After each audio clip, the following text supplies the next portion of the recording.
Hi, Mary. Hey, Dick, it's good to see you again. You too. You too. Thanks for meeting with me this morning. So how long has it been since we last met? A couple of weeks. I think about 2 weeks. And I went out and talked to some of the regional CPMs. Great. Hope there's no surprises there. Yeah, well, we're going to find out. Would you like to hear what they told me? Sure, I'm very interested. Almost every one of them led by telling me that they are trying really hard to increase recruitment at most of these sites. Mm-hmm. It's not going too well. They feel like they're running out of ideas and motivation. Mm-hmm. So the morale was a little low. Is that the site, the study team, or the sites? The sites. Okay. So I asked them a few questions about what they're currently doing, and they said that one of the biggest problems right now is they're finding it difficult to get the sites booked. Yeah. They also said that the study team isn't confident that the CRAs are getting the most out of the visits once they do get them booked. Absolutely. That's exactly why I contacted you about needing this CRA training. Okay, and tell me one more time what when we met last time, you had a pretty good idea of what kind of training you needed. Well, I mean, we really need them to focus on, using effective negotiation skills to help them book those visits, as well as during the booster visits. And maybe also use some sales training. Okay, so you were looking for relationship building. sales skills and negotiation skills, right? Right. Okay, that's what I remember from last time also. Mm-hmm. Before we go there, let's go back to your goal. Right. The goal was that patient recruitment targets need to be at or above 100%. Yeah, that would be a nice place to be. Okay.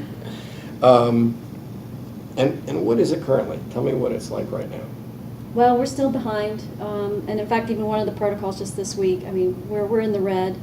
We've got less than 80%, Let's see. the target enrollment, and we've really got to change that, or we're never going to meet the customer's goal to get that NDA submitted. Okay. So is that it, basically, that the current results are one protocol is in the red? Well, the others are in the yellow zone, so they're not green. We're not at 100% yet. Okay. Is that the worst of it? Well, one of the bigger frustrations is, there's always the expectation you're going to have low enrolling sites, but we're not getting any answers as to why their recruitment is low and why some sites are still at zero. I mean, we've got to really make some decisions whether we continue with the sites or we close them and replace them, because we don't have that much time to make that decision. Well, yeah, low is one thing, but zero is another. Not good. What's the impact of that on your business?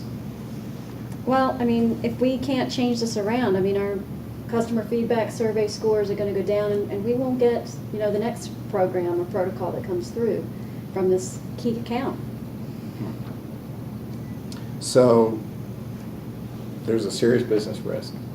Yep. So I assume that means you have some budget you could throw at this, right? Budget for the training? Yeah. Well, we're willing to allow the time for the CRAs, where you Okay. can build that into a team meeting or something like that. We'll talk about that later. Can you tell me a little bit about what are the barriers that these people are facing right now? I know you got some factors from the outside, like from either the sites themselves or from the sponsors. Can you tell me what some of those barriers might be? Well, the main thing, I mean, we know that we keep hearing inclusion-exclusion criteria with the protocols can be an issue. The main thing is we're not going to get a protocol amendment. We're too far into this project. It would have too big of an impact on the analysis So plan that's just and the not case gonna report change. form design. We're just way too far into it at this point. So that's just not going to change. That is not an option. Okay. What about from the site's perspective? The site's perspective, Yeah. Any barriers that you're getting from the sites themselves? I'm sure some of them are frustrated. They've been doing this for quite a while. Back to that. And my concern is, if the CRAs aren't effective with the booster visits, then, we're not going to see a change in the pattern, the behavior at the sites. Okay. Well, let's go back to the booster visits. We know that, first of all, they're having trouble getting them booked. Mm-hmm. Anything else you can think of in terms of what's currently happening that's causing the low recruitment? Well, I mean, it's not a cause of the recruitment, but we would like to know the root causes. So we really need the CRAs to be effectively communicating and documenting what they're finding out from the sites. What are the issues? What are the challenges there? And to be doing some creative problem solving. Okay, so something that would lead to achievement of the goal would be that they need to communicate and document these barriers. Absolutely. Okay. You going to put that in the CRA training? Yes, probably we will. Good. Yeah. So what I'm hearing is that if people could do better creative problem solving, and you kind of know what those things are for them to be able to do that, right? Right, and so do the regional CPMs. Okay. They need to communicate and document those barriers. Yep. You mentioned in the very beginning that they need more effective negotiation skills and sales techniques. Right, to get in there and to really make sure that they're talking to the right people at the sites, Course the you- investigators. You realize you have a bunch of scientists here and you're asking them to have negotiation and sales skills, right? Yeah, that's true. That's not something they're getting through their Okay. usual But training. all the more reason why we have to provide those skills for them. Mhm. Okay. And you also mentioned increasing the effectiveness and the impact of the booster visits. What kind of things would that take to increase that effectiveness? What would that look like? Well, I mean, that's giving us back the results, telling us what they can do that's different, and documenting it, communicating it, Communicating and so that documenting. we can relay that to the sponsor. Okay, got that. All right, good. Well, that's what they should be doing. Mm-hmm. Can we go back a little bit to what's currently happening? And the two things I found out so far is that they're finding it difficult to get the sites booked, and that the study team's not confident that the CRAs are getting the most out of the booster visits once they do get them booked. Anything else that you can think of that's currently going on that we need to know about? Well, that's because they're not documenting it effectively. We're Okay. just getting minimal information on the site visit reports from the booster visits. Okay. Or, like you said, they're not getting these scheduled. So we really need more in-depth information regarding So the that's a recruitment big challenges. change then, when you said that communicate and document those barriers. Yeah. Because they're not doing that. Okay. All right. Well, we've talked about what you need to have happen, what's currently happening. Let's talk about the gaps that's kind of causing that. As far as people in the organization are concerned, can you tell me what's missing in terms of their skills or their behaviors, the primary thing? Well, I mean, the CRAs, that's why we want the training. We want that negotiation and sales training. Mm-hmm. So what are you going to propose? Well, that's a good question. You don't really have an answer for me on budget, so I can't really tell you exactly what I'm going to propose yet. But I am going to come back to you in less than a week with a proposal for you. Okay.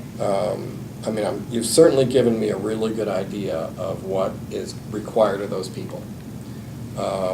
What I need to do now is go back and figure out what kinds of training interventions we can provide that are going to bridge that skill gap.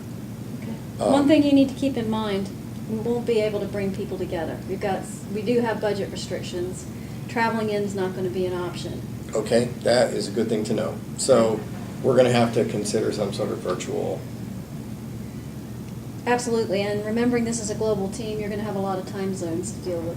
Okay, but we're going to be able to have access to people's time as long as we're creative about scheduling it.